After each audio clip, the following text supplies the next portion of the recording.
아침에는 왕의 총애를 받던 공시, 저녁에는 역적으로 몰려 성장에서 목이 떨어진 사내. 단 하루였습니다. 단 하루 만에 그의 이름은 조정의 기록에서 지워졌습니다. 그는 왜 죽어야 했을까요? 오늘은 선조시대. 하루 만에 역적으로 몰린 공신 이몽학의 이야기를 전해드립니다. 임진왜란당의 왕을 호종하며 공을 세운 인물로 선조의 총애를 받아 병조 참판의 자리에까지 올랐던 자였습니다. 그는 무인 집안 출신으로 어려서부터 무예가 뛰어났어요. 외란이 일어났을 때 의주까지 왕을 호위하며 목숨을 걸고 싸웠다고 합니다. 전쟁이 끝난 뒤 그 공로를 인정받아 호성공신에 책봉되었고 조정 안에서도 발언권이 커진 인물이었습니다. 그러나 이몽학에게는 한 가지 치명적인 약점이 있었습니다. 바로 그의 성정이 지나치게 곧았다는 점이었습니다. 그는 조정회의에서 자신이 옳다고 믿는 바를 거침없이 말했고 때론 왕 앞에서도 직언을 서슴지 않았습니다. 신하들 사이에서는 그를 두고 강직하다는 평과 함께 분별이 없다는 평이 동시에 나돌았습니다. 특히 당시 조정을 장악하고 있던 서인 세력의 영수 류성룡과는 여러 차례 의견이 맞서며 갈등을 빚었다고 합니다. 선조 32년 3월 초하루 이몽학은 평소와 같이 새벽 조회에 참석했습니다. 그날 회의 안건은 명나라에 보낼 사신단 구성에 관한 것이었습니다. 외란 이후 조선은 명나라에 막대한 빚을 지고 있었고 해마다 막대한 세패를 바쳐야 하는 처지였습니다. 조정에서는 이번 사신단에 누구를 보낼 것인가를 놓고 논의가 한창이었습니다. 그런데 이몽학이 갑자기 자리에서 일어나 상소문 한 통을 올렸습니다.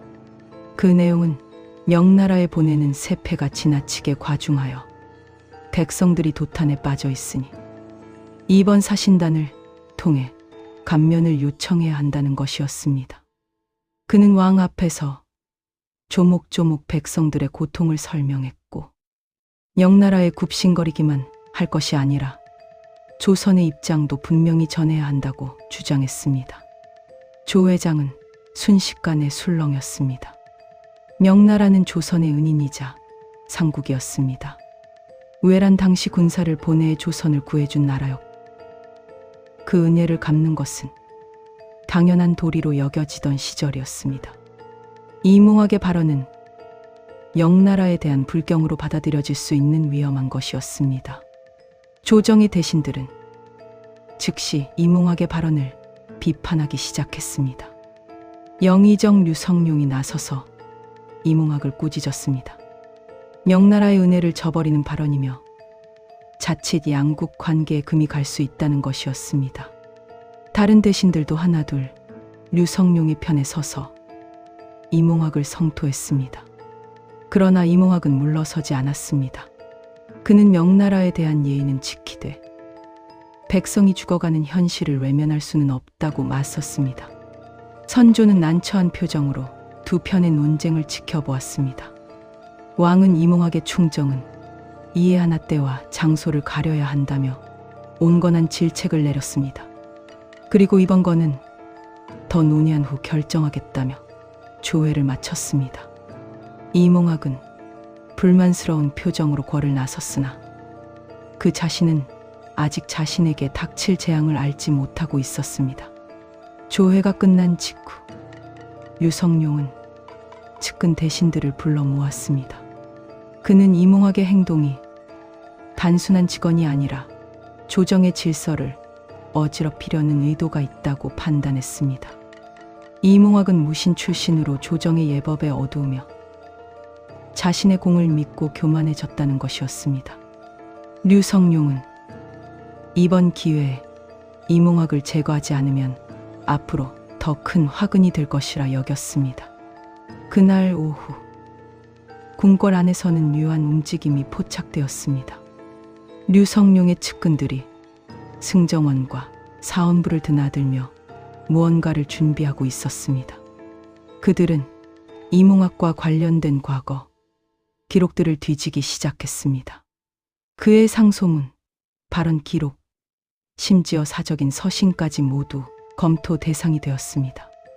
저녁 무렵 사헌부 대사원이 왕에게 긴급 상소를 올렸습니다. 그 내용은 충격적이었습니다. 이몽학이 사적으로 무리를 모아 영모를 꾀하고 있다는 고발이었습니다.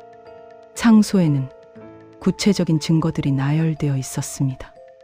이몽학이 최근 자신의 사저에 무인들을 모아 밤늦게까지 회합을 가졌다는 것, 그 자리에서 조정을 비판하는 발언을 했다는 것, 심지어 무기를 은밀히 모으고 있다는 제보까지 포함되어 있었습니다. 선조는 크게 놀랐습니다. 아침에는 직언을 올린 신하였던 자가 저녁에는 영모를 꾀한 역적으로 고발된 것입니다. 왕은 즉시 의금부에 명하여 이몽학을 체포하도록 했습니다. 그날 밤 의금부 나졸들이 이몽학의 집을 포위했습니다. 이몽학은 자신의 사저에서 저녁 식사를 하던 중이었습니다. 갑자기 들이닥친 나졸들을 보고 그는 무슨 일인지 물었으나 돌아온 것은 체포 영장이었습니다. 영모죄로 고발되었으니 즉시 의금부로 가야 한다는 것이었습니다. 이몽학은 어이가 없다는 표정을 지었습니다. 아침에 상소를 올린 것이 저녁에는 영모가 되어 있었던 것입니다. 의금부 옥에 갇힌 이몽학은 밤새 신문을 받았습니다. 신문관들은 그에게 영모의 증거들을 들이댔습니다. 사저에서 무인들을 모은 것이 사실이냐, 조정을 비판한 것이 사실이냐, 무기를 모은 것이 사실이냐고 다그쳤습니다. 이몽학은 모든 혐의를 부인했습니다. 무인들을 모은 것은 옛 전우들과의 사적인 모임이었고, 조정 비판은 국사를 걱정하는 신하로서 당연한 일이며, 무기는 자신이 무신이니 당연히 집에 있는 것이라고 답했습니다. 그러나 신문관들은 그의 해명을 받아들이지 않았습니다. 그들은 이미 결론을 내려놓고 신문을 진행하고 있었습니다. 밤이 깊어갈수록 신문은 더욱 가혹해졌습니다. 고문이 시작되었습니다. 곤장이 그의 몸을 내리쳤고 주리가 그의 다리를 조였습니다. 이몽학은 고통 속에서도 자신의 결백을 주장했으나 아무도 그의 말을 믿지 않았습니다. 새벽녘 의금부에서는 왕에게 보고가 올라갔습니다. 이몽학이 신문 도중 자백했다는 내용이었습니다. 실제로는 자백하지 않았으나 보고서에는 그가 영모를 인정했다고 기록되었습니다. 선조는 그 보고를 받고 크게 노했습니다. 자신이 신임하던 공신이 대신자였다는 사실에 분노했습니다. 그날 아침 조회에서 선조는 이몽학의 처벌을 논의했습니다. 대신들은 한 목소리로 사형을 주장했습니다. 영모는 삼족을 멸해야 하는 대역죄이니 당연한 처사라는 것이었습니다. 단 하루 전만 해도 조정 대신이었던 자가 이제는 모든 이에게 죽여야 할 역적이 되어 있었습니다. 선조는 잠시 망설였습니다. 이몽학은 자신을 호종한 공신이었고 그 충성심을 의심한 적이 없었습니다. 그러나 조정 대신들의 압박은 거셌고 무엇보다 영모라는 혐의는 왕권에 대한 직접적인 도전이었습니다. 왕은 결국 사형을 제가했습니다. 그날 정오 이몽학은 서소문 밖 형장으로 끌려갔습니다. 불과 하루 전만 해도 병주참판의 관복을 입고 궐을 드나들던 그였으나 이제는 죄수복을 입고 형장으로 가는 신세가 되었습니다. 형장에는 많은 백성들이 모여들었습니다. 공신이 역적으로 몰려 죽는다는 소문이 퍼져 구경꾼들이 몰려든 것입니다. 형리가 이몽학에게 마지막 할 말이 있느냐고 물었습니다. 이몽학은 하늘을 올려다보며 한숨을 내쉬었습니다. 그리고 조용히 말했습니다. 자신은 다만 백성을 걱정하는 신하였을 뿐이며 영모를 꾀한 적이 없다고 했습니다. 그러나 하늘이 자신의 목숨을 거두어 가니 이것도 천명이라 여기겠다고 했습니다. 그의 목소리는 담담했으나 그 안에는 깊은 억울함이 배어 있었습니다. 칼날이 번쩍이며 내려왔고 이몽학의 목이 땅에 떨어졌습니다. 구경하던 백성들 사이에서는 탄식이 흘러나왔습니다. 어떤 이는 역적이 죽어 마땅하다고 했으나 어떤 이는 너무 급하게 처리된 것이 아니냐며 의문을 표했습니다. 하루아침에 공신이 역적이 되어 죽었으니 그 과정이 석연치 않다는 것이었습니다. 이몽학이 죽은 뒤 그의 가족들도 화를 입었습니다. 영모죄는 삼족을 멸하는 법이었으므로 그의 처자식들도 모두 잡혀갔습니다. 아들들은 노비로 팔려갔고 딸들은 관비가 되었습니다. 그의 재산은 모두 몰수되었고 집은 헐렸습니다. 단 하루 만에 한 집안이 완전히 무너져 내린 것입니다. 그러나 시간이 지나면서 조정 안에서는 이상한 소문이 돌기 시작했습니다. 이몽학의 영모 증거라는 것들이 모두 조작되었다는 이야기였습니다.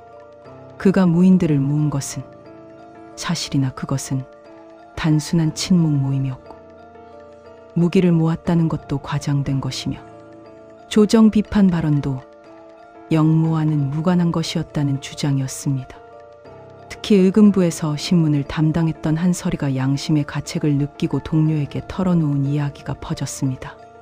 이몽학은 끝까지 자백하지 않았으나 상부의 지시로 자백했다고 보고서를 작성했다는 것이었습니다. 그 서리는 자신이 억울한 죽음에 가담했다며 괴로워했다고 합니다. 이 소문은 결국 선조의 귀에까지 들어갔습니다. 왕은 크게 놀라 의금부에 재조사를 명했습니다. 그러나 이미 이몽학은 죽은 뒤였고 관련 기록들도 대부분 정리된 상태였습니다. 재조사는 흐지부지 끝났고 결론은 원래의 판결이 옳았다는 것으로 마무리되었습니다. 그러나 선조는 마음 한구석에 의문을 품게 되었습니다. 정말로 이몽학이 역적이었을까? 아니면 조정의 권력 다툼에 희생된 것은 아닐까 하는 의심이었습니다. 왕은 류성룡을 불러 이 일에 대해 물었으나 류성룡은 단호하게 답했습니다. 이몽학은 분명 역적이었으며 그를 제거한 것은 사직을 위한 일이었다고 했습니다. 선조는 더 이상 추궁하지 않았습니다. 이미 벌어진 일을 되돌릴 수는 없었고 조정의 안정을 위해서는 이 일을 덮는 것이 나았기 때문입니다. 그러나 왕의 마음속에는 늘 이몽학에 대한 미안함이 남아 있었다고 합니다. 세월이 흘러 선조가 세상을 떠나고 광해군이 즉위했습니다. 광해군은 선조 시절의 억울한 죽음들을 재조사하라는 명을 내렸습니다. 그 과정에서 이몽학의 사건도 다시 검토되었습니다. 조사 결과 이몽학의 영모 혐의는 대부분 조작되었거나 과장된 것으로 드러났습니다. 그는 역적이 아니라 권력 다툼의 희생자였던 것입니다. 광해군은 이몽학의 명예를 회복시켜 주었습니다. 그의 관직을 되돌려주고 억울하게 죽었음을 공식적으로 인정했습니다. 그리고 그의 후손들을 찾아 노비 신분에서 해방시켜 주었습니다. 하지만 이미 죽은 이몽학이 돌아올 수는 없었고 무너진 가문이 완전히 회복될 수도 없었습니다. 이몽학의 이야기는 조선시대 내내 궁중과 민간에 회자되었습니다. 어떤 이는 그를 충신으로 기억했고 어떤 이는 분별 없는 무인으로 평가했습니다. 그러나 모두가 동의하는 것은 그가 단 하루 만에 공신에서 역적으로 전락한 비극의 주인공이라는 사실이었습니다. 그의 죽음이 남긴 교훈은 명확했습니다. 아무리 큰 공을 세웠다 해도 권력의 중심에서 벗어나면 언제든 제거될 수 있다는 것. 조정의 정치는 정의가 아니라 힘의 논리로 움직인다는 것. 그리고 한 사람의 운명은 하루아침에 뒤바뀔 수 있다는 것이었습니다. 이몽학이 죽던 날 형장에서 그를 지켜보던 한 노인이 있었습니다. 그 노인은 이몽학과 함께 임진왜란을 치른 옛 전우였습니다. 노인은 눈물을 흘리며 중얼거렸다고 합니다. 우리가 목숨 걸고 지킨 나라가 이제 그 공신을 역적으로 몰아 죽이는구나. 이것이 과연 옳은 일인가 하고 말입니다. 그 노인의 말은 성장에 모인 백성들 사이로 퍼져나갔습니다. 사람들은 고개를 끄덕이며 동의했습니다. 이몽학의 죽음은 단순히 한 개인의 비극이 아니라 조선이라는 나라가 가진 모순과 두조리를 보여주는 상징이었습니다. 훗날실록을 편찬하던 사관은 이 사건에 대해 이렇게 기록했습니다. 이몽학은 성품이 강직하여 화를 자초했으나 그 죄가 역모에 이를 정도는 아니었다고 했습니다. 그러나 당시 조정의 분위기가 그를 용납하지 않았고 결국 억울한 죽음을 맞이했다는 것이었습니다. 사관의 붓끝에는 안타까움이 묻어났습니다.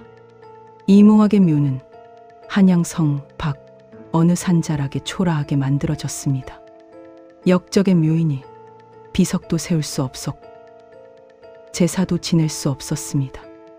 그러나 광해군이 그의 명예를 회복시킨 뒤 후손들이 찾아와 제대로 된 묘를 만들고 비석을 세웠습니다. 비석에는 그의 억울함과 충정이 새겨졌고 해마다 후손들이 찾아와 제사를 지냈다고 합니다. 세월이 더 흐르고 조선이 망한 뒤에도 이몽학의 이야기는 사라지지 않았습니다. 사람들은 그의 이야기를 통해 권력의 무서움과 정치의 냉혹함을 배웠습니다. 그리고 아무리 정의로운 일을 하더라도 때와 방법을 잘못 선택하면 비극으로 끝날 수 있다는 교훈을 얻었습니다. 이몽학은 자신이 옳다고 믿는 바를 끝까지 주장했습니다. 그것이 백성을 위한 일이라 믿었고 신하로서 마땅히 해야 할 일이라 여겼습니다. 그러나 조정의 현실은 그의 순수한 충정을 받아들이지 않았습니다. 오히려 그것을 위협으로 받아들이고 제거해 버렸습니다. 그의 죽음 이후 조정에서는 한동안 아무도 직언을 하지 않게 되었습니다. 이몽학의 비극을 본 신하들은 입을 다물었고 왕의 뜻에 순종하는 것만이 살 길이라 여기게 되었습니다. 이것이 이몽학의 죽음이 남긴 또 하나의 비극이었습니다. 충신의 죽음이 오히려 충신을 사라지게 만든 것입니다. 역사는 기록으로 남지만 야사는 사람의 기억으로 이어집니다. 오늘 이야기 역시 그중 하나였습니다. 이 이야기는 훗날 조용히 궁중 안에서 회자되었다고 합니다. 이 이야기가 마음에 드셨다면 좋아요와 구독 부탁드립니다. 다음에도 더 흥미로운 조선의 이야기로 찾아뵙겠습니다.